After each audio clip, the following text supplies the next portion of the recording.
তোমার রাসূলের চতুর্দিকে ঘুরে আর এই আয়াতগুলো যখন পড়তেছিল আল্লাহর নবী বুঝতে পেরে বলেন, ওমর রে, এই আয়াত তুমি আমার কান পর্যন্ত বারবার বারবার কেন পড়তেছ?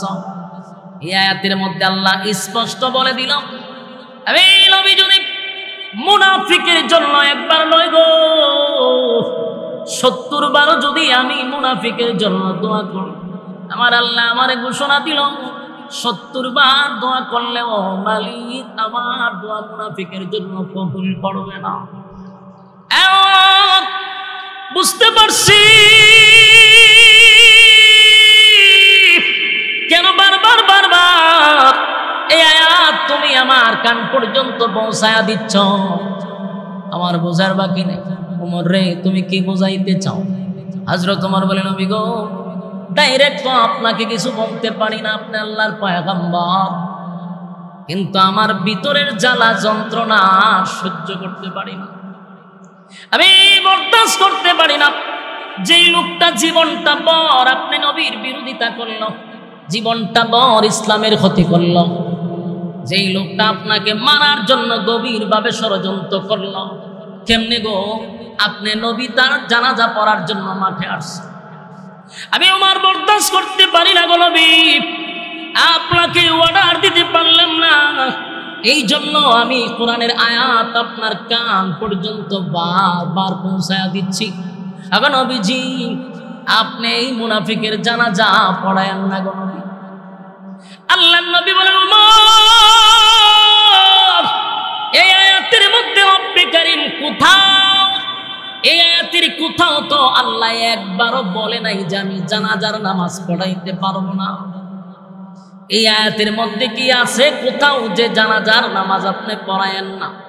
এই আয়াতে আল্লাহ বলছেন 70 বার দোয়া করলেও আমার মালিক দোয়াটা কবুল করবে না, কিন্তু আমার মালিক একবারের জন্য বলে নাই যে আমি নামাজ পড়াবো না। এ ওমর, আমার আল্লাহ এত দয়া মায়া কেন দিল বল? আমি নবীর ভিতরে এত মায়া,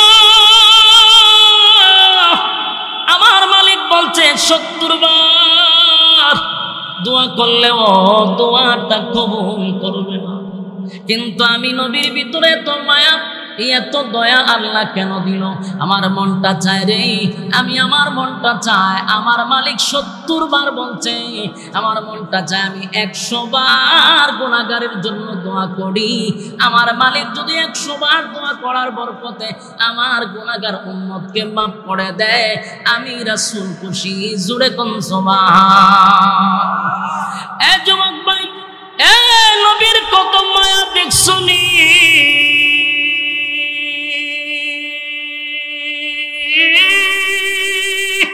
আল্লাহ রাব্বুল আলামিন 70 বার বলছে দোয়া করলে কবুল হবে না। পয়গম্বর বলে আমার মনটা চায় 70 বার নয় গো, আমার মালিক যদি 100 বার দোয়া করলে কবুল করে, আমি রাসূল আমার উম্মতের জন্য 100 বার দোয়া করতে রাজি। হযরত ওমর চিন্তা করলো কোনো লাভ হবে না, কারণ আয়াতের কোথাও তো নামাজের নিষেধের কথা বলে নাই, নবীর সিদ্ধান্তটাই চূড়ান্ত হবে। কিন্তু ওমরের মনের মধ্যে বড় কষ্ট, ওমর বরদাস্ত করতে পারে না, সহ্য করতে পারতেছে না, কারণ ওমর তো জানে টাটকা মুনাফিক, হায়রে আমার নবীর বিরুদ্ধে কত না ষড়যন্ত্র করলো, এই লোকটা না ইসলামের 12টা বাজাইলো, এখন কেমনে গো আমার নবী তার জানাজা পড়া? কোনোভাবেই বরদাস্ত করতে পারে না। যুবক ভাই, এই জন্য উমরের বিষয়টা ব্যতিক্রম। ওমর ছিলেন আলাদা ব্যতিক্রম। যদি নবীর পরে কোন নবী আসতো তাহলে আল্লাহর নবী বলেন ওমর রে আল্লাহ নবী বানায়া দিত। জোরে কোন সুবহান। মেজাজ ছিল মারাত্মক। ইসলামের ব্যাপারে যদি কেউ কটূক্তি করে হযরত ওমর এটা বরদাস্ত করতে পারত না। যুবক ভাই, হযরত ওমর বরদাস্ত করতে পারল না। নবীর সিদ্ধান্ত হলো জানাজা পড়াবে, কিন্তু হযরত ওমর নবীরে আয়াত শুনাইল বটে, কিন্তু নবী বলল ওমর রে আয়াতের কোথাও তো নামাজের কথা নিষেধ নাই। হযরত ওমর দাঁড়ায় আছে, মনটা বেশি ভালো না, আসমানের দিকে বারবার তাকায়, বারবার আসমানের দিকে তাকাইয়া হযরত ওমর বলতেছিল, আল্লাহ দুয়ার কথা নিষেধ করলেন, জানাজার কথাটা নিষেধ করে দেন। আল্লাহ জিবরাইল পাঠাইয়া আয়াত নাজিল করে, এই মুনাফিকের জানাজা বন্ধ করে দেন, আমি ওমর এটা বরদাস্ত করতে পারি না। এই যুবক ভাই, ইসলামের জন্য কত মায়া, ইসলামের জন্য হযরত ওমরের কত মায়া। ওমর ছিল বড় মারাত্মক, ওমরের হুঙ্কার ইসলামের জন্য বড় নিয়ামত ছিল। যেই দিন হযরত ওমর কালেমাটা গ্রহণ করল, সেদিনই হযরত ওমর নবীকে বললেন, নবী গো, আমার একটা বক্তব্যের জন্য দেন, আমি 1 মিনিট একটা বক্তব্য দিব। আল্লাহর নবী বলেন, কি বক্তব্য দিবা? বলে, দেন আমার অনুমতি। নবী তারে অনুমতি দিল।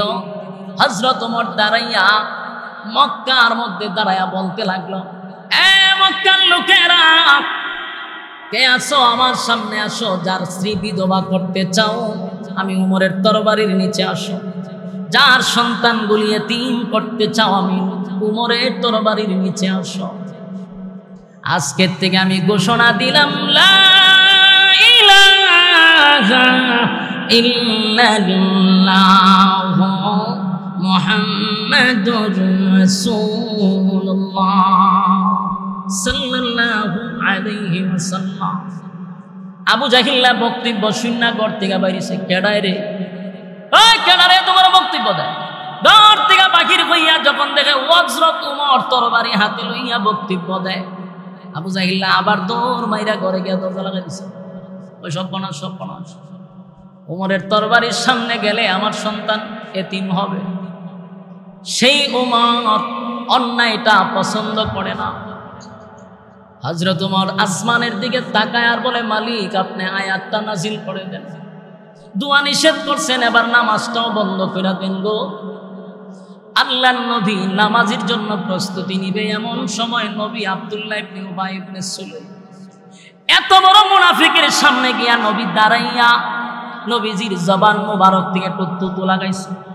টুতুটা নিয়া আব্দুল্লাহ ইবনে উবাই ইবনে সুলুলের মুখে লাগায়া দিছে। সুবহানাল্লাহ। বাড়িতে গিয়া এত বড় মুনাফিকের মুখে নবীর টুতু লাগাইছে। সমস্ত সাহাবীরা অবাক। আল্লাহর নবী বলেন, আব্দুল্লাহ রে, আমি নবীর মুখের তুতু তোর আব্বার মুখে লাগাইছি কেন জানোস? তোর আব্বারে যেন আমি নবীর মুখের তুতুর বরকতে আল্লাহ মাফ করে দেয়। কথাগুলি দিলের কান লাগায় শুনেন। এখান থেকে আমাদের শিকার আছে, শিকার আছে, বুঝার আছে। আমি আপনাদেরকে একটা পর্যায়ে নিয়ে প্রশ্ন করব, তখন আপনারা উত্তর দিবেন। সামনে প্রশ্ন আসতেছে। এই ঘটনার থেকে বুঝার আছে, বুঝার আছে, শিকার আছে। জীবনের সবচেয়ে বড় গুরুত্বপূর্ণ কথা মনোযোগ দিয়ে শোনেন। নবীজির মুখের তুতু দাম আছে না নাই? নবীর মুখের তুতু লাগায়া দিল আব্দুল্লাহ ইবনে উবাই ইবনে সুলুল মুনাফিকের মুখে লাগায়া বলেন, আল্লাহ যেন তুতুর বরকতে মাফ করে দেয়। সমস্ত সাহাবীরা অবাক হয়ে গেল। হযরত ওমর বরদাস্ত করতে পারতেছে না। নবীর যত মায়াই দেখা, ওমর কিন্তু খুশি না। ওমর আরো রাগে লাল হয়। কিছুক্ষণ পরে আল্লাহর হাবিব নিজের জুব্বাটা খুলছে, কুইলা মুনাফিকরে কাপন স্বরূপ পড়ায়া দিছে। সুবহানাল্লাহ। বাড়ি গিয়া এ যুবক ভাই, এ নবীর জুব্বার কত দাম, কত দাম, কত দাম, কত দাম। নবীর জুব্বা সাধারণ নয় গো, নবীর জুব্বাটা সাধারণ নয়। সাহাবীরা এমন দৃশ্য দেখিয়া মাটিতে পইরা গইরাইয়া গইরাইয়া গইরাইয়া কান্দে আর বলে, সাহাবী হইয়া নবীর জুব্বা পাইলাম না, নবীর জুব্বাটা পাইলাম না। একটা টাটকা মুনাফিক হইয়া কেমনে গো নবীর জুব্বাটা পাইল? বরদাস্ত করতে পারি না। সাহাবীরা গইরাইয়া কান্দে, গইরাইয়া কান্দে। হযরত ওমর আরো রাগান্বিত হয়ে গেল, কেমনে রে এত বড় মুনাফিক, নবীর মতো একটা পয়গম্বরের জুব্বা একটা মুনাফিকে পাইলো, আমি কেমনে বরদাস্ত করি। সাহাবীরাও কাঁদে, আমরা জুব্বা পাইলাম না, মুনাফিকে কেমনে জুব্বা পায়। সুবহানাল্লাহ। আল্লাহর নবী বলেন, আব্দুল্লাহ শুন, আমি তোর আব্বারে জুব্বা কেন দিলাম জানোস নি? তোর আব্বারে জুব্বা কেন দিলাম জানোস? আমি এমনি এমনি তোর আব্বারে জুব্বা দেই নাই। বদরের যুদ্ধে যখন সাহাবীরা শাহাদাত বরণ করছে, হায় রে তাদেরকে কাপন পরানোর মতো কোনো কাপন নাই। সাহাবীরা নিজের শরীরের জুব্বাগুলি খুলে খুলে সাহাবীদেরকে কাপন পরাইয়া দাফন করতেছে। এমন সময় আমার চাচা আব্বাস রাদিয়াল্লাহু তাআলা মোটা ছিল, স্বাস্থ্যবান ছিল, লম্বা ছিল, যার তার জুব্বা আমার চাচার পরনে লাগে না। আব্দুল্লাহ রে, সেদিন তোর আব্বা চোখ শরমে লজ্জায় নিজের জুব্বাটা খুলে আমার চাচারে কাপন স্বরূপ পড়ায়া দিছিল। আমি তোর আব্বার কাছে ঋণী ছিলাম, আজকে আমি নবীর জুব্বাটা দিয়া ঋণ থেকে আমি মুক্ত হয়ে গেলাম। একটা জবান বন্ধ রাখবেন না, জোরে কোন আল্লাহু আকবার। একজন মুনাফিক মারা গেল, বলো না কত হাজার মুনাফিক কালেমা পড়ল। আরো জুড়ে আপনারা কি বিরক্ত লাগতেছে? আওয়াজে বোঝা যায় কি বিরক্ত আমার প্রতি। সাইরা দিতা কথাগুলি দিলের কান লাগায় শুনেন। মারা গেল একটা মুনাফিক, কিন্তু কালেমা তো পড়ল 1000 মুনাফিক। সুবহানাল্লাহ। বলুন তো কিসের কারণে?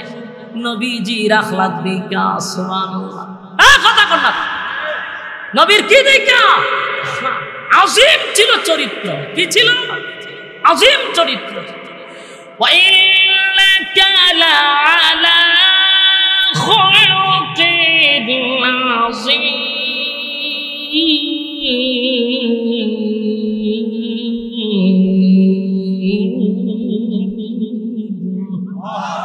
আজিম চরিত্র, নবীর চরিত্র দেখা 1000 মুনাফিক কালেমা পড়ছে। কথা কই না? আর তোমার আর আমার চরিত্র দেখে মানুষ আরো খারাপ শয়তান হয়। বাস্তব না বাস্তব? আফসোস, নবীর তরিকা অনুযায়ী আমরা যারা চলি, আমরা বোঝা দরকার নবীর শুধু আখলাক আর চরিত্র দিকা 1000 বেঈমান কালেমা পড়ছে। কথা কয় না?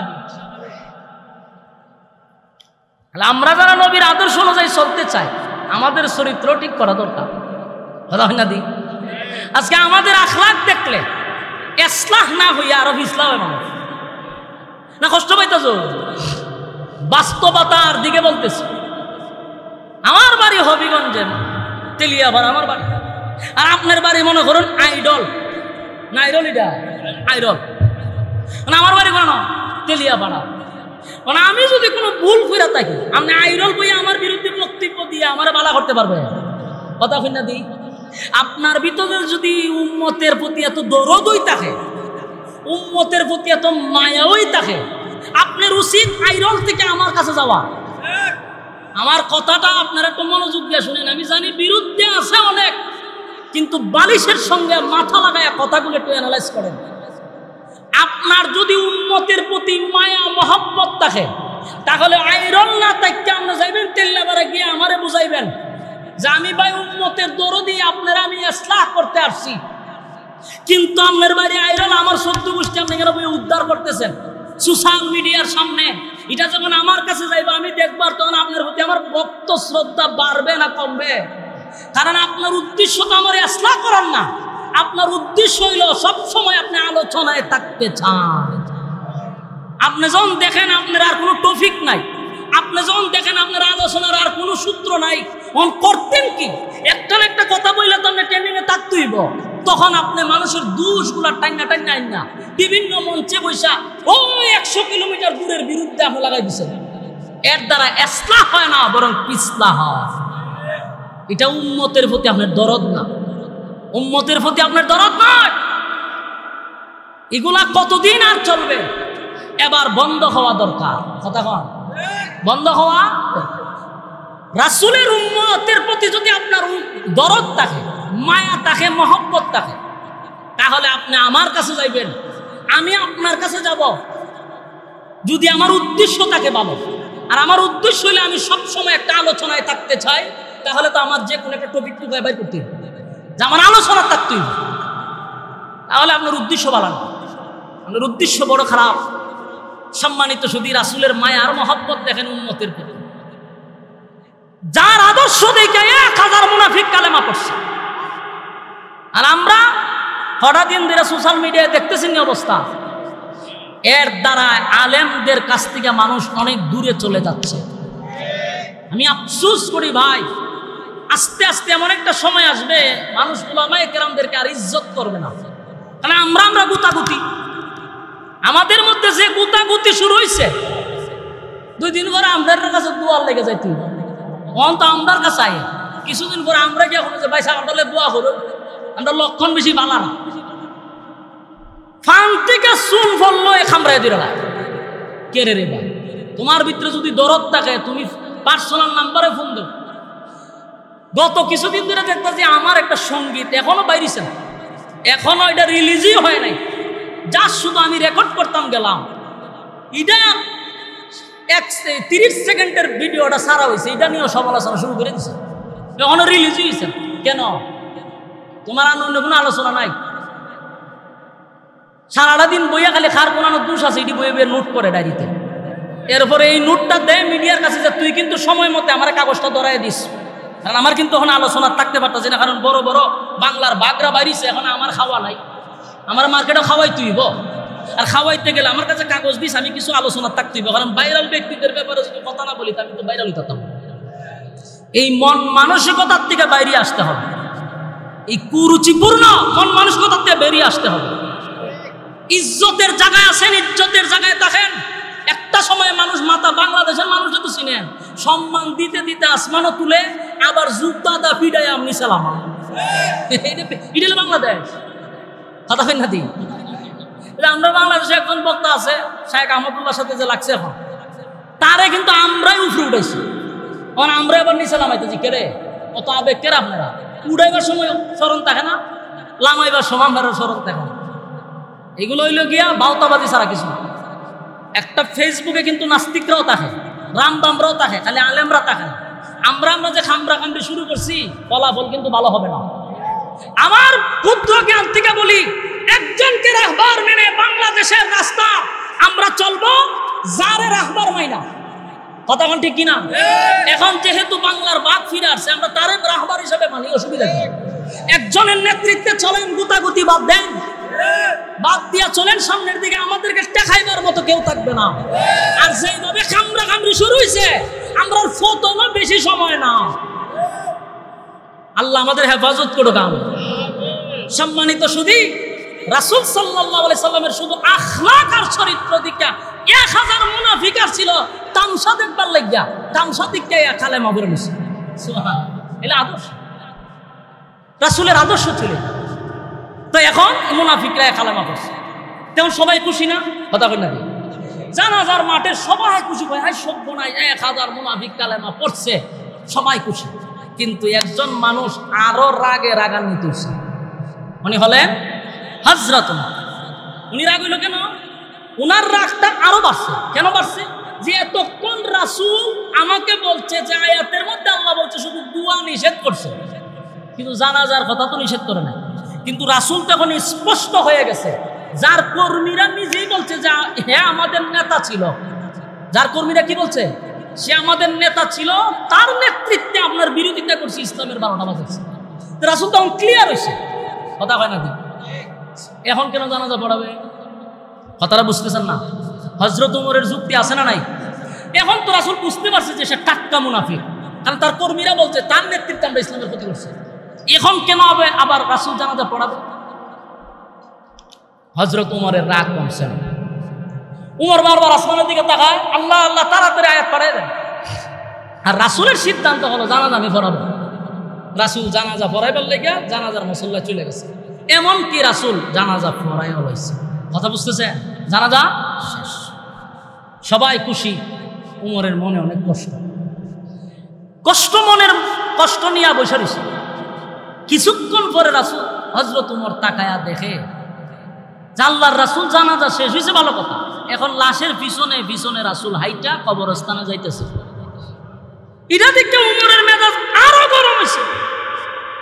উমরের কত হলো জানাজা আপনি পড়াইছেন তো শেষ, এখন আবার গুরুস্থানে যান কেন? নিশ্চয়ই আপনার জন্য দোয়া করবেন। তাহলে এই আয়াত তো কেন আছে? ইস্তাগফির লাহুম আও লা তাস্তাগফির লাহুম ইন তাস্তাগফির লাহুম 70 মাররাতান ফালা ইয়াগফিরাল্লাহু লাহুম যালিকা বিআন্নাহুম কাফারু বিল্লাহি ওয়া রাসূলিহি আল্লাহু আ'লাম। এই ওয়া রাসূলি এখান পর্যন্ত আল্লাহ বলছেন যে আপনি নবী যদি ইস্তাগফির লাহুম আও লা তাস্তাগফির লাহুম, আপনি নবী যদি 70 বারের দোয়া করেন, আমি মুনাফিকের জন্য দোয়া কবুল করব। তাহলে এখন উমরের কত হলো? দোয়ার কথা না, আমরা বলছেন যে দোয়ার কথা আছে, নামাজের কথা নাই। কবরস্থানে যেহেতু আপনি যাইতেছেন, তাহলে নিশ্চয়ই আপনি দোয়া করবেন। কথা হয় না? হযরত উমর এখন আরো রাগ হচ্ছে। রাগ হইয়া এখন তো উমর লাল হয়ে গেছে। বারবার বলতেছে আল্লাহ আপনি আয়াত নাযিল করে আগে রাসূলকে জানাই দিয়েছেন, দোয়া করলে কবুল হবে না। রাসূল তো এখন কবরস্থানে গেছে, দোয়া করবে। হযরত উমর পেরেশান। রাসূল সাল্লাল্লাহু আলাইহি সাল্লাম যখন মুনাফিকের দাফন কাফন হইল, এবার রাসূল 2 হাত উত্তোলন করবে মুনাফিকের জন্য দোয়া করার জন্য। এমনি জিবরাইল আয়া হাজির। সুবহানাল্লাহ। জিবরাইল আয়া হাজির হয়। জিবরাইল বলেন আগে নবীজি দোয়াটা করেন, পরে আগে শুনেন আয়াত নাজিল হয়ে গেছে। সুবহানাল্লাহ। আপনি দোয়া করবেন না, আপনার উমরের সিদ্ধান্তটাকে আল্লাহ পছন্দ করছে। কার সিদ্ধান্ত? উমরের সিদ্ধান্ত আল্লাহ পছন্দ করছে। উমরের মেজাজ মতে আল্লাহ কোরআনের আয়াত নাযিল করছে। সুবহানাল্লাহ। এজন্য উমরকে বলা হয় মেজাজে ওহী। সুবহান। যার মর্জি মেজাজ মতো কোরআনে প্রায় 21 জায়গা আল্লাহ আয়াত নাযিল করছে। কি বুঝলেন? জিবরাইল আলাইহিস সালাতু ওয়াস সালাম এসে বলেন নবী গো দোয়া করবেন, পরে শুনেন আয়াত নাজিল হয়ে গেছে। আপনার ওমরের সিদ্ধান্তটাই হলো চূড়ান্ত সিদ্ধান্ত। আপনার ওমরের সিদ্ধান্তটা আল্লাহ বড় পছন্দ করছে। আগে নবীজি আয়াত কারিমা নাজিল করে আল্লাহ জানায়া দেয় ওয়ালা তুসাল্লি আলা আহাদিম মিনহুম মাতা আবাদা ওয়ালা তাকুম আলা কবরি। এখান পর্যন্ত আল্লাহ বলেন ওয়ালা তুসাল্লি আলা আহাদিম মিনহুম মাতা আবাদা ওয়ালা তাকুম আলা কবরি। নেক্সট টাইমে, পরবর্তীতে, ভবিষ্যতে আপনি আর কোন মুনাফিকের জানাজা পড়বেন না। এই মিয়া কিছু বুঝছেন না আপনারা? কিতাব বুঝছো? আয়াত উমরের মেজাজ মতো হইছে নি? কথা কই না দি? উমর কি চাইছিল? জানাজা নামাজ আল্লাহ বন্ধ করে দেন। আপনি বন্ধ করছেন? আল্লাহ কই ওয়ালা তুসাল্লি আলা আহাদিম মিনহুম মাতা আবাদা ওয়ালা তাকুম আলা কবরি।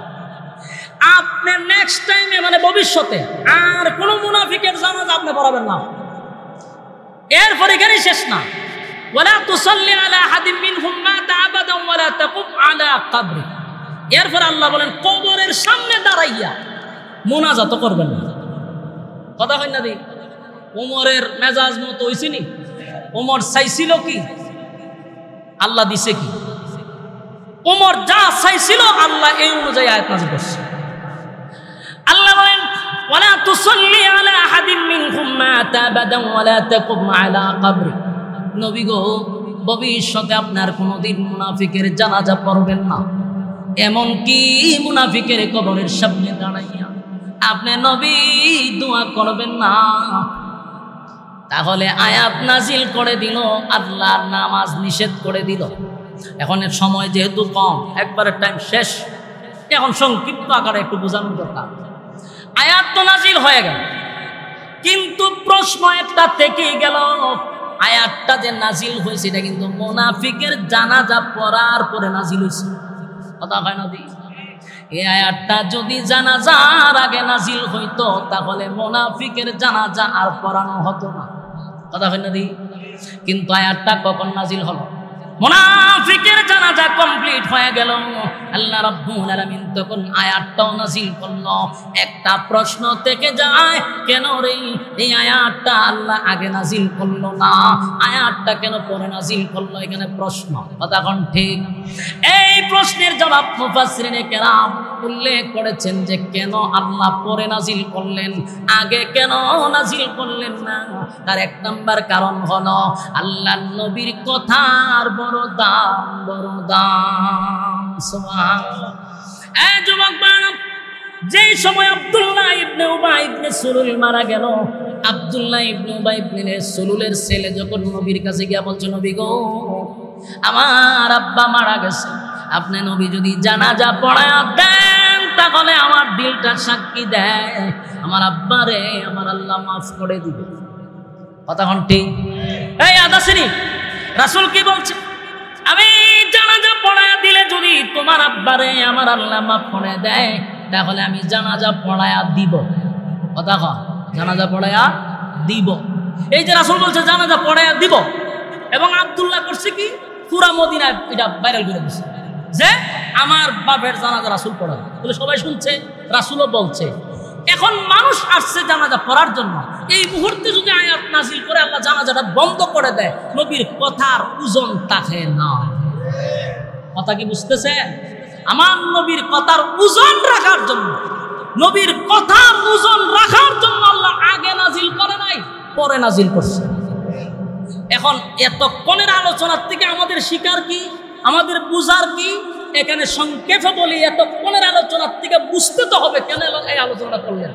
এর এক নাম্বার কথা হলো, নবী যেই জায়গায় মুনাফিকের মুখে থুথু লাগাইয়া দিল, নবী যেখানে তার জুব্বা খুলে কাফন পরাইয়া দিল, এরপরও কি লোকটা জান্নাতে যাইতে পারছে? কথা কই না? কথা হয় না। তাহলে নবীর থুতু লাগাইয়া দিল জান্নাতি হওয়া যায় না, নবীর পরনের জুব্বা পরাইয়া দিল জান্নাতি হওয়া যায় না, যতক্ষণ না পর্যন্ত নবীর তরিকা অনুযায়ী, আল্লাহর হুকুম অনুযায়ী জীবন যাপন না করবে। নবীর ইতাআত করতে হবে। শুধু লম্বা লম্বা ডায়লগ দিলে চলবে না, শুধু লম্বা লম্বা ডায়লগ দিয়া দিয়া নবীর আশেক আশেক হইয়া লাফাইলে জান্নাত পাওয়া যায় না। এর বাস্তব প্রমাণ আব্দুল্লাহ ইবনে উবাই ইবনে সুলুলের জানাজায় রাসূল থুতু লাগাইছেন, রাসূলের জুব্বা পরাইয়া দিছে, এরপর আব্দুল্লাহ ইবনে উবাই ইবনে সুলুল জাহান্নামের নিকৃষ্ট জায়গায় থাকবে। বুঝা গেল? নবী থুতু লাগাইয়া দিল কাম হবে না, নবীর জুব্বা পরল কাম হবে না, যদি নবীর তরিকা অনুযায়ী না চলে। কথা কয় না? আশিকে রাসূল বইলা লাফালাফি করলে কাজ হবে না, আশিকে রাসূল বইলা স্লোগান দিলে হবে না, আশিকে রাসূল বইলা রাজপথে আন্দোলন করলে চলবে না, যদি নবীর তরিকা অনুযায়ী জীবন যাপন না করে। কথা কোন ঠিক? সম্মানিত শুধু আমাদের দেশে হুজুরে বাঙালি শুধু লাফায় বেশি, বুঝে কম। লাফায় বেশি, বুঝে কম। আবু লাহাব, আবু তালেব রাসূলের চাচা, রাসূলের জন্য জীবন দিতে প্রস্তুত ছিল। 50টা বছর রাসূলকে লালন পালন করলো, এরপর আবু তালেব জান্নাতে যেতে পারলো না, কারণ নবীর তরিকা অনুযায়ী জীবন যাপন না করার জন্য। ভালোবাসা কি কোনো কম ছিল? বরং সারা পৃথিবীর সমস্ত আশিকে রাসূলকে এক পাল্লায় তুললে আবু তালেবের একদিনের ভালোবাসার সমান হবে না। এজন্য আমাদের এই বক্তব্য থেকে শিখতে হবে যে এক নাম্বার হল আল্লাহর হুকুম আর নবীর তরিকা অনুযায়ী জীবন যাপন করতে হবে। কারা কারা করবেন হাত তুলে দেখায়া দেন। লিল্লাহে তাকবীর, লিল্লাহে তাকবীর। পারবো তো ইনশাআল্লাহ? ওয়াদা করেন, পাক্কা ওয়াদা। কার তরিকায় চলবেন? রাসূলের তরিকায় চলবো ইনশাআল্লাহ। আল্লাহ কবুল করুক, সকলে বলে আমিন। সম্মানিত সুধী, আজকের এই ভাই, আমনে তো আমার মহব্বতের মানুষ, বুঝুন না? আমনে কিরামান কাতিবিনদের সামনে একটা জন্য এখানে সবাই আমার শুভাকাঙ্ক্ষী না। এতক্ষণ যে আলোচনা করছি আমি, এই আলোচনা না গিয়া যখন আপনারা যে আবদার দিচ্ছেন, এই আবদার যদি করি তাহলে সুরা আলোচনা বাদ দিহান ছেড়ে দিব। আর কিছু টপিক বলার খবর দেখছো নি, হেতু ওয়াজ করে না, খালি আজান দেয়। অথচ এতক্ষণ যে ওয়াজ করছি এটার কোনো দাম নাই, কিন্তু এইটা পাইছে ওয়াজ করে খালি আজান দেয়। এই জন্য এইগুলো আবদার করেন না, এগুলার কারণে আমার উপরে বহুত তুফান জ্বর গেছে। আবদার এগুলো আবদার করা যাবে না। ইনশাআল্লাহ সঙ্গীত আচ্ছা, আমাদের মুস্তাক ফৈজি সাহেব আইসা পড়ছে, মজা তো শুরু হইব নি আইলে, আসাইতে আসাইতে মুতাইতে হয়। খুব মজার মানুষ। আল্লাহ তাআলা আমার এই হজরতের হায়াতে আমলে বরকত দান করুক, আমিন। আচ্ছা, আজান টাজান ইতা কইেন না কোনো সময়, একটা সঙ্গীত আমি শুনাই। আর আমার তো ইনশাল্লাহ একটা সঙ্গীত আসতেছে, ইনশাল্লাহ আপনারা চোখ রাখবেন। আপনাদের সঙ্গীত ইনশাল্লাহ আসতেছে, শোনাবেন। এখন একটা সঙ্গীত আমরা গাই, আমার সাথে আওয়াজ দিতে, হ্যাঁ কথা বলেন না, আওয়াজ দিতে বা আওয়াজ পারবো তো ইনশাআল্লাহ। হ্যাঁ কিতা কেতাম বলছে, আওয়াজ দিবেন নি? তাহলে পুরান একটা সঙ্গীত আওয়াজ দিতেই, গুরুস্থানের সঙ্গীত হয় না, আওয়াজ দিতেই, আওয়াজ দিবেন ইনশাআল্লাহ।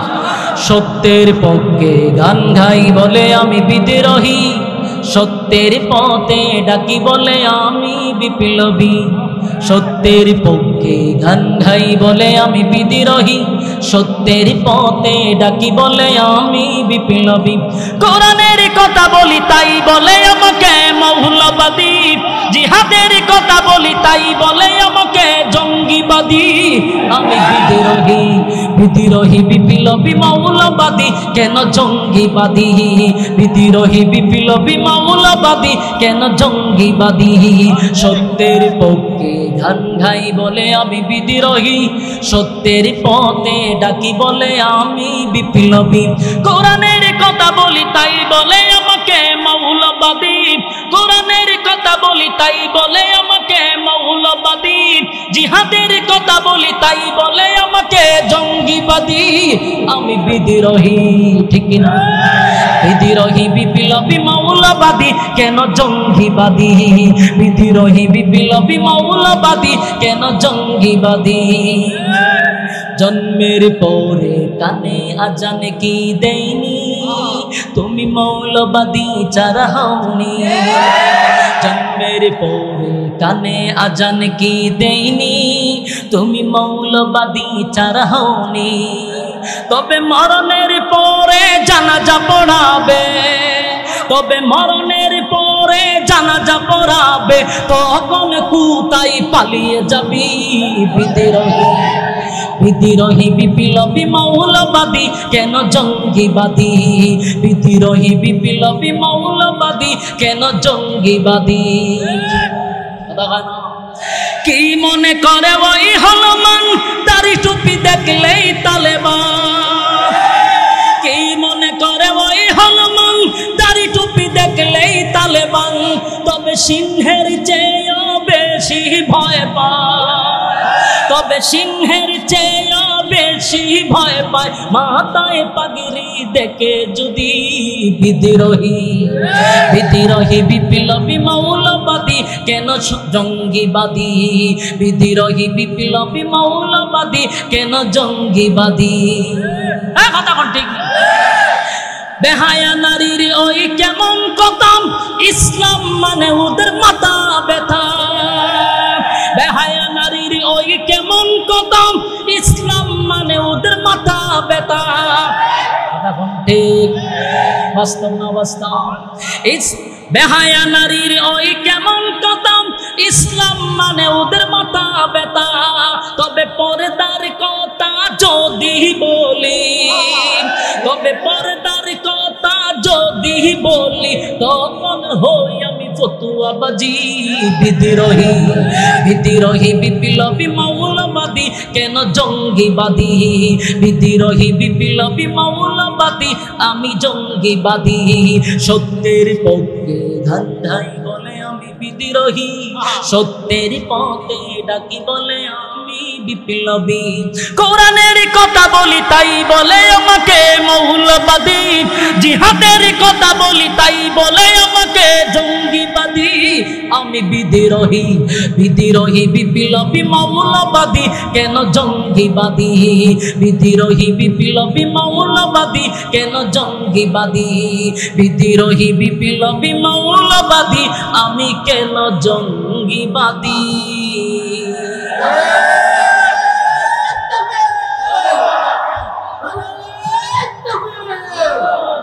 আল্লাহ সবাইকে কবুল করবে, আমিন।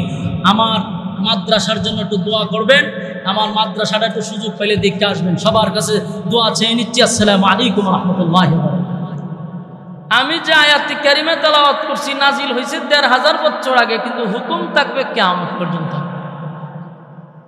এই আয়াতে আল্লাহ বলেন ইস্তাগফির লাহুম আও লা তাস্তাগফির লাহুম ইন তাস্তাগফির লাহুম ৭০ মাররাতান ফালান ইয়াগফিরাল্লাহু লাহুম যালিকা বিআন্নাহুম কাফারু বিল্লাহি ওয়া রাসূলিহি ওয়াল্লাহু লা ইয়াহদিল কওমাল ফাসিকিন।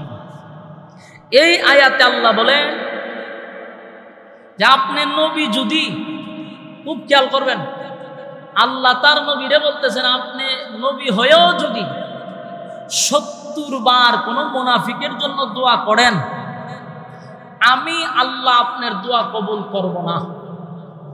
আপনারা কিছু বুঝছেন নি? বুঝলে বইয়া দেখবেন, হা না করলে সুবিধা হয়, তাহলে আমি বুঝি যে বুঝছি না।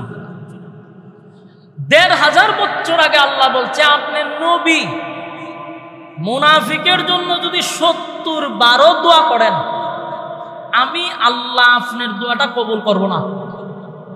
এখন আপনারা বুঝেনি মুনাফিক কত সাংঘাতিক ডেঞ্জারাস, মুনাফিক কত নিকৃষ্ট, যে নবী দোয়া হোক বদদোয়া হোক সাথে সাথে সেকেন্ডের ভিতরে কবুল হয়।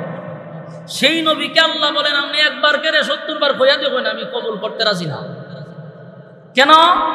ইস্তাগফির লাহুম আও লা তাস্তাগফির লাহুম ইন তাস্তাগফির লাহুম ৭০ মাররাতান ফালান ইয়াগফিরাল্লাহু লাহুম যালিকা বিআন্নাহুম কাফারু বিল্লাহি ওয়া রাসূলিহি ওয়াল্লাহু আ'লাম ওয়া রাসূলিহি। আল্লাহ বলেন যে মুনাফিক আল্লাহ এবং রাসূলের সঙ্গে, ফাসিকিন মুনাফিক আল্লাহ এবং রাসূলের সঙ্গে কুফরি করছে। এই জন্য তাদের জন্য যদি আপনি দরখাস্ত করেন, এই দরখাস্ত আমি মেনে নিব না, কবুল করব না। এখান থেকে আমরা বুঝতে পারলাম যে মুনাফিক সাধারণ কোনো লোক না, এটা ডেঞ্জারাস। আল্লাহ রাসূল বলেন ইহুদি বলো খ্রিস্টান বলো, ইসলামের যতটুকু ক্ষতি করছে এর থেকে বেশি ক্ষতিটা করছে মুনাফিক। এখন আসুন মুনাফিক কারা? মুনাফিকের কোনো ধর্ম নাই, মুনাফিকের কোনো ধর্ম নাই। নাস্তিকের যেমন কোনো ধর্ম নাই, মুনাফিকেরও কোনো ধর্ম নেই। মুনাফিক চিনাটা হলো সবচেয়ে কঠিন। মুনাফিক চিনা কেন কঠিন? কারণ যে মুনাফিক তারা তো আপনি চিনতেছেন, এই লোকটার লেবাসের দিক দিয়ে আপনি তারে ফালাই দিতে পারবেন না। বরং কোনো কোনো সময় মুনাফিকের ফাঁক দিয়ে আপনি আমার থেকে বড় হয়, মুনাফিকের জুব্বা আপনি আমার থেকে বড় হয়। তার লেবাস বেশ দেখলে বোঝা যায় মক্কার ইমাম, কিন্তু ভিতরে হুদ্দা শয়তানি। বাস্তব না বাস্তব? সমাজের মানুষ আমরা মুনাফিক চিনতে ভুল করি, খালি বেশ দেখলেই বোঝা যায় না। প্রথমেই বলছি যে মুনাফিকের লেবাস মক্কার ইমামের চেয়েও বেশি দেখা যায় মাঝে মধ্যে, কিন্তু ভিতরে শয়তান। রাসূল আরবি সাল্লাল্লাহু আলাইহি সাল্লামের যুগে জিবরাইল আলাইহিস সালাতু ওয়াস সালাম রাসূলের কাছে একটা লিস্টি দিছে। লিস্টিটার মধ্যে মুনাফিকের সিরিয়াল ছিল যে এই এরা কিন্তু মুনাফিক। এই লিস্টি আল্লাহ ডাইরেক্ট জিবরাইলের মাধ্যমে রাসূলের কাছে পাঠাইছে। আল্লাহর রাসূল মুনাফিকের লিস্টিটার প্রথম নাম্বারে যার নামটা দেখছে, রাসূল আশ্চর্য হইছে। আশ্চর্য কেন হইছে? যার নামটা ১ নম্বরে, এই লোকটা রাসূলের পিছনে নামাজ পড়ে। কিতাব উচ্চ নাইরলবাসী খার পিছনে নামাজ পড়ে, কথা কই না কিতাব লাগি। রাসূলের পিছনে নামাজ পড়ে ব্যক্তিটা মুনাফিকের লিস্টের প্রথম নম্বরে তার নাম। বলুন তো দেখি লোকটার লেবাস কোন দিক দিয়ে কমতি ছিল? রাসূলের মাথায় ফাগরি, বেচারার মাথা তো ফাগরি। রাসূলের মুখে দাড়ি, বেচারার মুখেও দাড়ি। রাসূলের শরীরে জুব্বা, বেচারার শরীরেও জুব্বা। রাসূলের পকেটে মিসওয়াক, বেচারার পকেটেও মিসওয়াক। মা গো মা, পুরা তো দরবেশ, কিন্তু লিস্টির প্রথম নাম্বারে ব্যক্তির নাম। এখান থেকেও বোঝা গেল রাসূলের যুগে যদি রাসূলের পিছনে নামাজ পড়া মুনাফিক হয়, এখনকার যুগে আমরার সাথে চললেও মুনাফিক হওয়ার সম্ভাবনা আছে। এজন্য মুনাফিক থেকে সাবধান। জাহান্নামের সবচেয়ে নিকৃষ্ট জায়গায় মুনাফিকের স্থান হবে। ইহুদি খ্রিস্টানদের ব্যাপারে বলা হয় না, বলা হয়েছে মুনাফিকের সবচেয়ে নিকৃষ্ট জায়গায় তাদের স্থান হবে, কারণ ক্ষতিটা এরা বেশি করছে। আর মুনাফিকে তো চিনা যায় না। এরা চলবে আপনার সাথে, বসবে আপনার সাথে, উঠবে আপনার সাথে, খাইবে আপনার সাথে, সুযোগ পাইলেই আপনাকে শেষ করবে। সুযোগটা পাইলেই আপনার পিছন দিয়া তারা কুড়াল মারবে। এই জন্য ইসলামের যুগ যুগ থেকে মুনাফিকরা ক্ষতিটা বেশি করছে। বহুবার রাসূল মুনাফিকরে ধরছে সরাসরি। যুদ্ধের ময়দানে গিয়েও মুনাফিকরা ধরা খাইছে, হুদায়বিয়ার সন্ধিতে গিয়েও মুনাফিকরা ধরা খাইছে। তো সম্মানিত শুধু এই মুনাফিকদের ব্যাপারে আল্লাহ আয়াত নাজিল করে জানাইছে, আপনি একবার না ৭০ বারও যদি দোয়া করেন আমি দোয়া কবুল করব না। তো আব্দুল্লাহ ইবনে উবাই ইবনে সুলুল ছিল মুনাফিকের সর্দার, মানে লিডার। এই লোকটা ইসলামের অনেক ক্ষতি করছে। এটা সাহাবায়ে কেরামও কিছু বুঝতে পারছে যে লোকটা বেশি সুবিধার না। রাসূলও জানতো হে যে মুনাফিক, কিন্তু কারো কাছে এটা বলে নাই।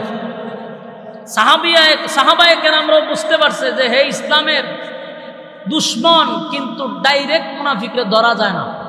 মুনাফিকরে ধরা ছোঁয়ার বাইরে থাকে।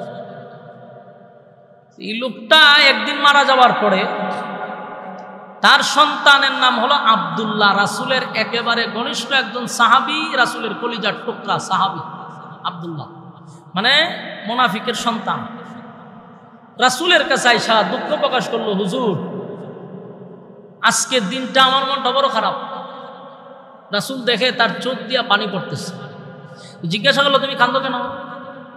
হুজুর আমার আব্বা মারা গেছে, আমার আব্বা মারা গেছে, এই জন্য আমি কান্দি।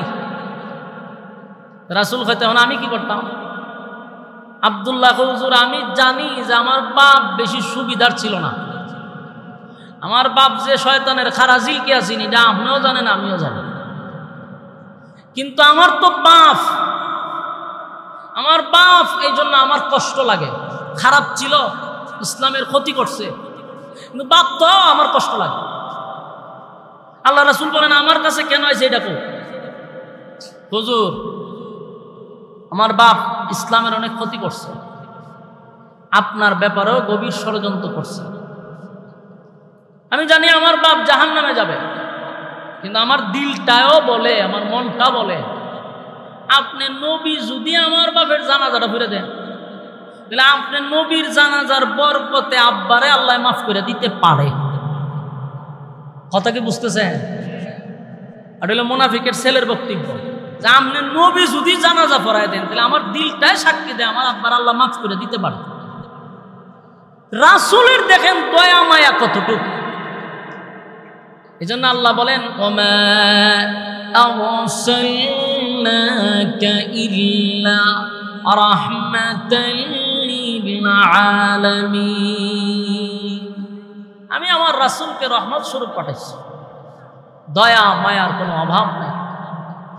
এত শত্রুতা আমি করার পরেও আল্লাহর রাসূল বলল, শোনো আমি জানাজা পড়াই দিলে যদি তোমার আব্বারে আল্লাহ মাফ করে দেয় আমার অসুবিধা, ঠিক আছে আমি জানাজা পড়াই দিব। এই কথাটা বলতে দেরি হয়েছে, আব্দুল্লাহ একটা দৌড় মারতে দেরি করছে না, মানে জায়গা দাঁড়াইছে না। কেন দাঁড়াইছে না? সাহাবী তো বুঝে, যদি আমি দাঁড়ায় থাকি জিবরাইল আইসা পড়বো, আইসা একটা আয়াত নাজিল করবো, তাই আমার বাবার জানাজা আর হতো না। এই জন্য রাসূল বলতে দেরি হয়েছে, উনি উঠতে দৌড় মারছে।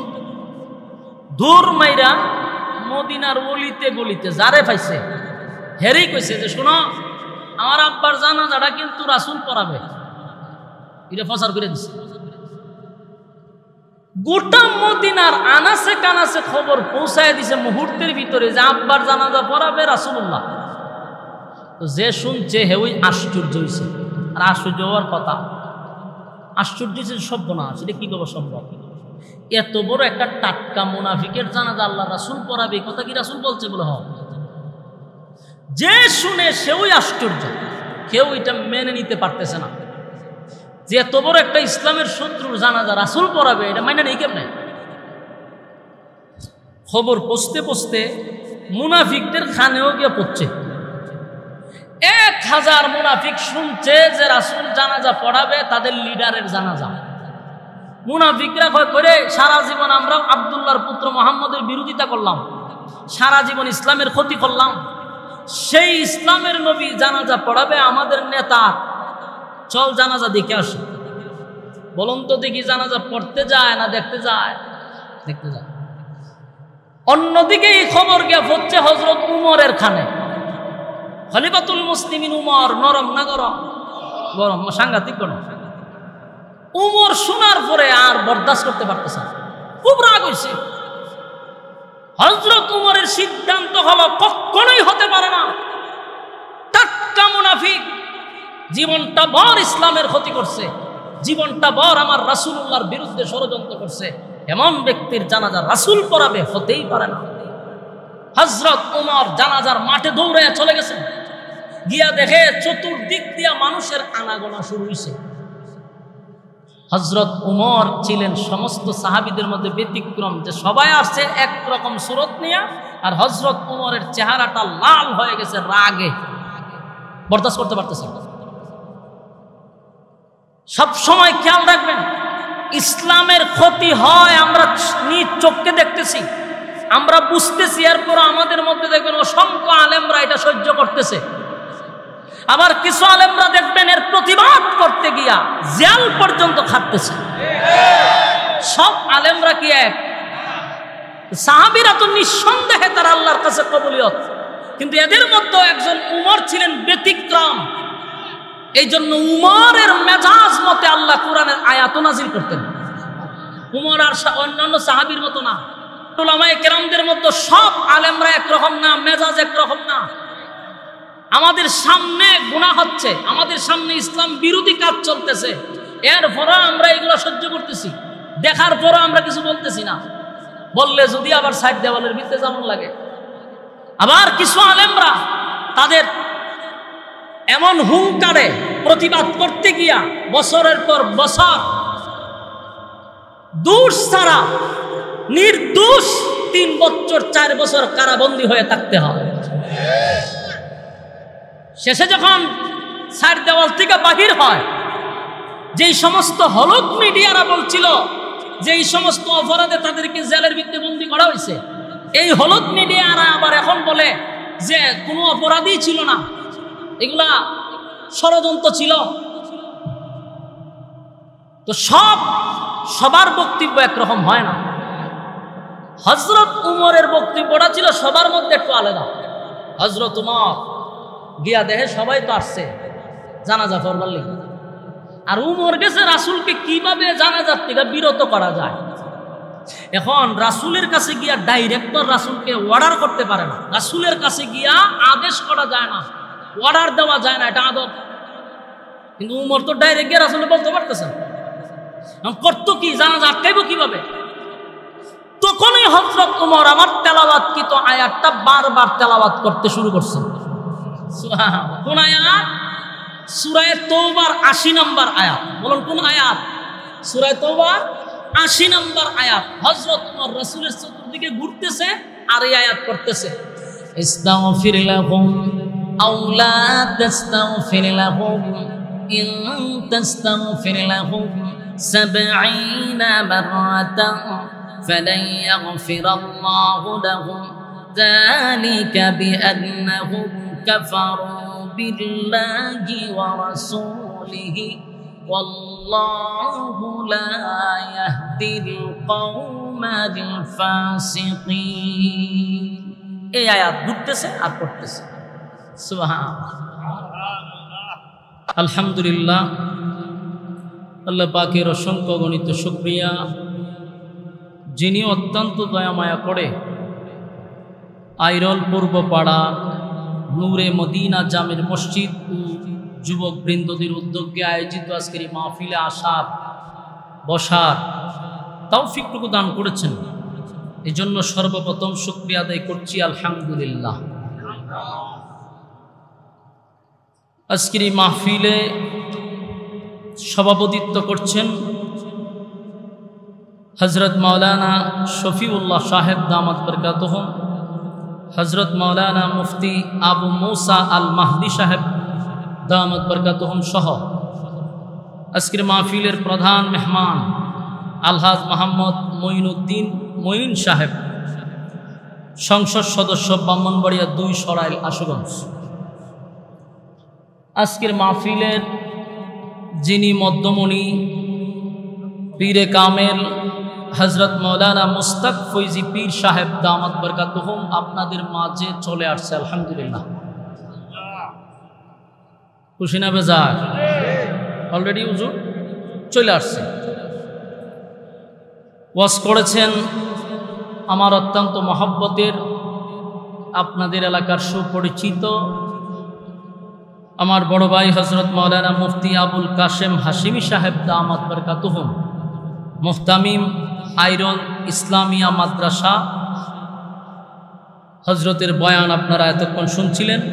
ধারাবাহিকভাবে আপনাদের এই মাহফিলের আলোচনা চলতে থাকবে ইনশাআল্লাহ। আপনাদের আজকের মাহফিলের প্রধান অতিথি চলে আসছে। লক্ষ কোটি দুরুদ এবং সালাম আল্লাহর সৃষ্টির প্রধান আকর্ষণ জনাবে মুহাম্মদুর রাসূলুল্লাহ সাল্লাল্লাহু আলাইহি ওয়াসাল্লামের উপর। সম্মানিত সুধী, অত্যন্ত গুরুত্বপূর্ণ একটা মজলিস, ফজিলতপূর্ণ একটা মজলিস, বরকতপূর্ণ একটা মজলিস, উলামায়ে কেরামদের মজলিস, আল্লাহ ওয়ালাদের মজলিস। যতক্ষণ ফ্যান্ডেলটার ভিতরে থাকবেন গুনাহ না হওয়াটাই সম্ভব। ফ্যান্ডেলের বাহিরে গিয়া রাস্তাঘাটে ভিড় করলে গুনাহ হওয়াটা সম্ভব। তাই গুনাহমুক্ত এক পরিবেশে আমরা বসতে পারছি, আলহামদুলিল্লাহ। আল্লাহর রাসূল বলেন, নাজালাত আলাইহিমুস সাকিনা, যতক্ষণ তোমরা দ্বীনি মজলিসে বসা থাকবা ততক্ষণ উপর থেকে সাকিনা রহমত নাজিল হয়।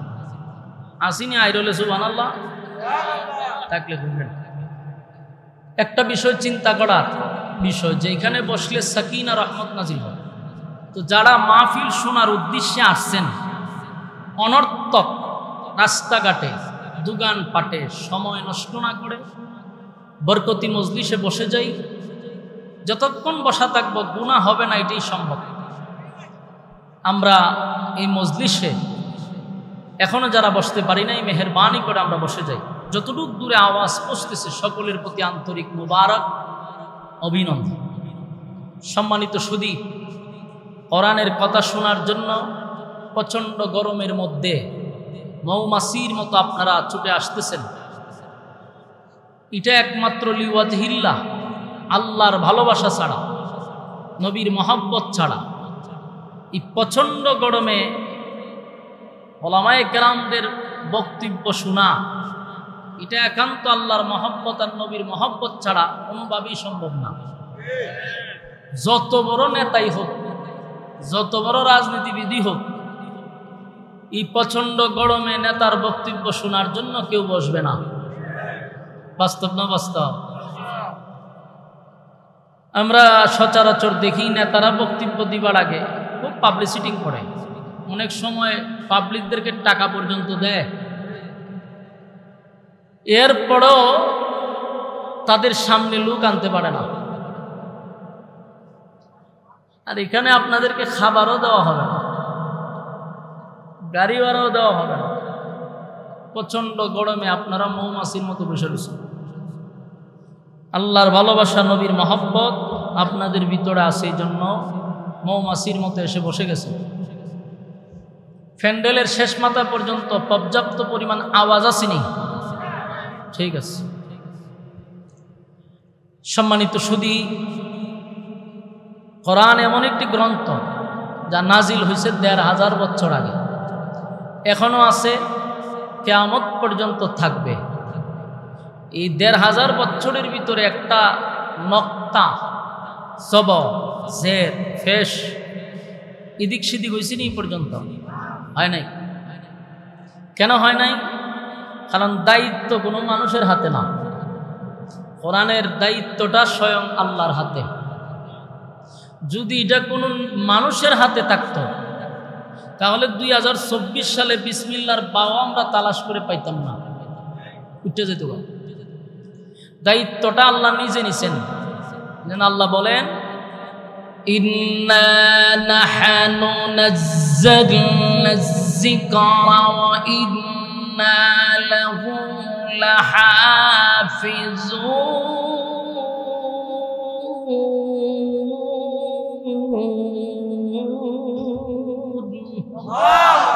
আল্লাহ বলেন, নাজিল করছি আমি, তার হেফাজতের দায়িত্ব নিছি আমি। সুবহানাল্লাহ। যদি কোনো প্রধানমন্ত্রীর এত দায়িত্ব থাকতো, কি বুঝেন?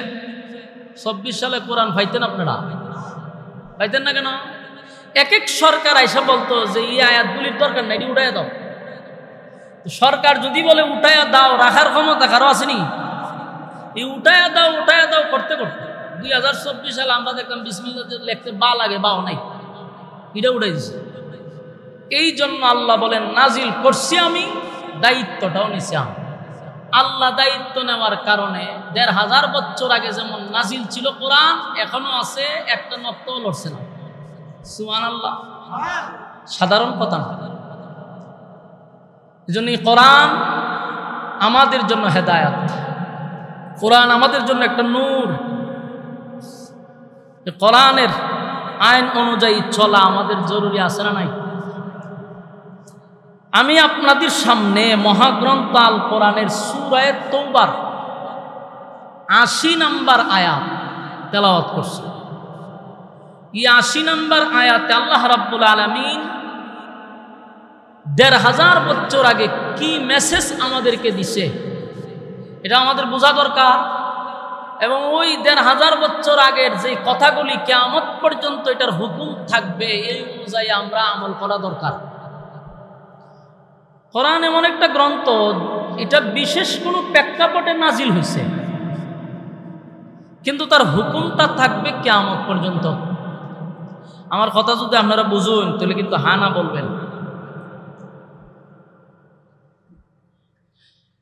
এক্সাম্পল দিলে বুঝতে সুবিধা। পর্দার ব্যাপারে আয়াত নাজিল হয়েছে কত সনে, কত বছর আগে? ১৫০০ বছর আগে। এই পর্দার আয়াত নাজিল হয়েছে ১৫০০ বছর আগে। এখনো এই আয়াত আসেনি, এটার হুকুম আসেনি। নামাজের ব্যাপারে আয়াত নাজিল হয়েছে ১৫০০ বছর আগে, এখনো এই হুকুম আছে না নাই? তার মানে নাজিল হয়েছে ১৫০০ বছর আগে, কিন্তু হুকুম থাকবে কিয়ামত পর্যন্ত।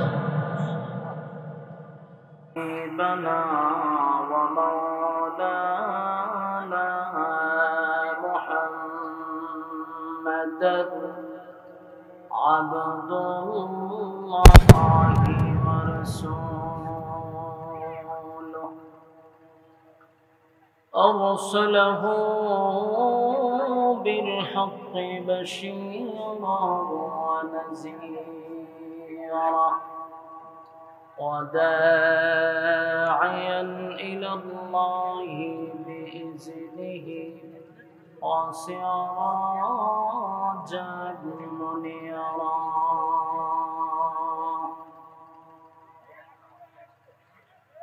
أما بعد فأعوذ بالله من الشيطان الرجيم.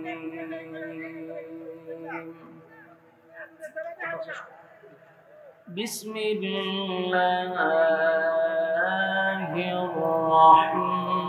الرحمن الرحيم.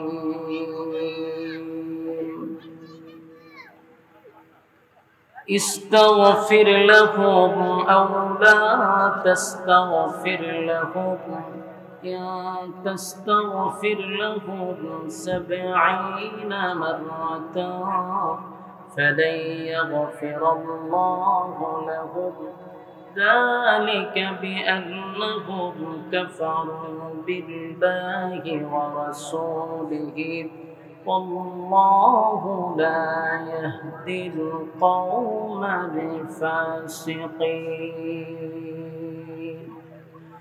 صدق الله العظيم وصدق رسوله النبي الكريم ونحن على ذلك من الشاهدين والشاكرين والحمد لله رب العالمين.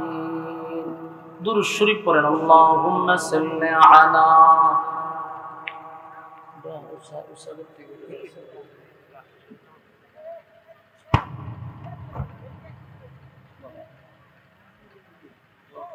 محمد وعلى آل محمد كما صليت على إبراهيم وعلى آل إبراهيم إنك حميد مجيد. اللهم بارك على محمد وعلى آل محمد كما باركت على إبراهيم وعلى آل إبراهيم إنك حميد مجيد. मेरा दिल तलब रहा है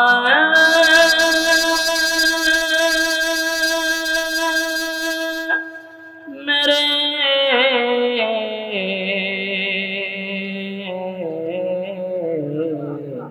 जल रहा है सीना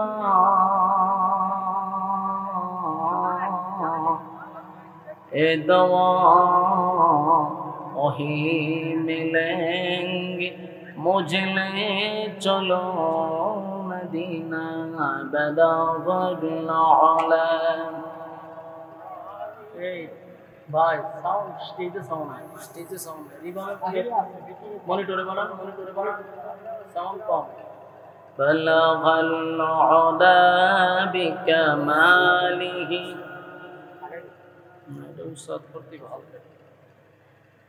سنت جميل بلغ العلا بكماله كشف الدجى بجماله حسنت جميع خصال. হালকা একটু উড়েছি অনেক নিচে উড়াইতে হবে দেশটার ক্যামেরা পড়েন. بلغ العلا بكماله كشف الدجى بجماله حسنت অনেক নিচে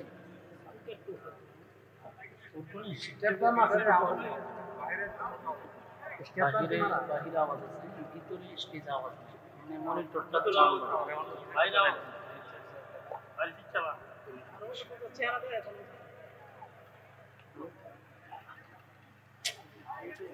بلغ العلا بكماله كشف الدجى بجماله. साउंड बढ़ाना स्टेज बढ़ाना बस स्टेज साउंड कम.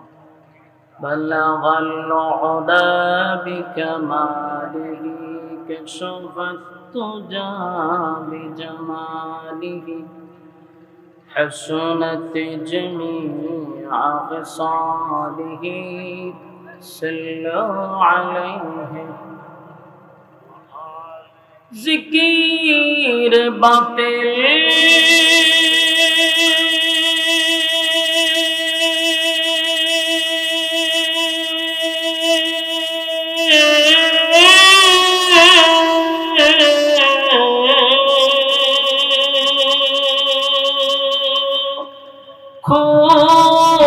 बताते दिल से रब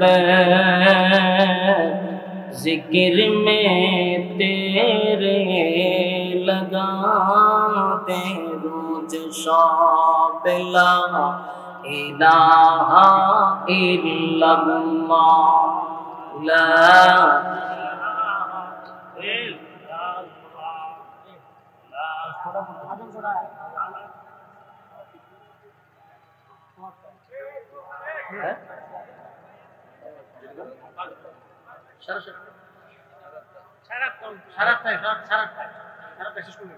لا إله إلا الله محمد رسول الله صلى الله عليه وسلم